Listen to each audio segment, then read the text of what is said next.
Hello, Soul Sisters. I want to talk about a fabulous product that we offer under our beauty section on the website. These are Warmies. They are fabulous. They feel like little bean bags. And as you probably already know, they are hot and cold therapy. I absolutely love them, especially I struggle with neck pain from cycling so much. All you do is put these in the microwave, and on the box, it's gonna tell you how long to heat it up.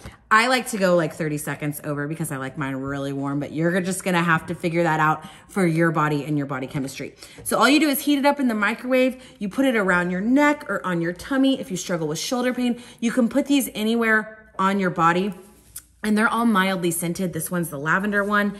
They are fabulous. I've got a pink one. I've got a gray one. I believe I had a leopard one as well.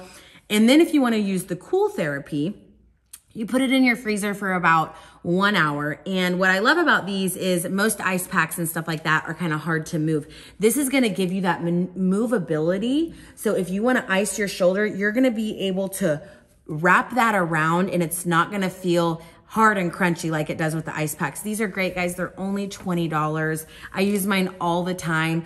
I've even been known to put mine in the freezer and put it on like this, if I have a headache or something like that, or if I'm not feeling well. They're fabulous to have around. They're also great gifts, all of that, guys. So happy hot and cold therapy.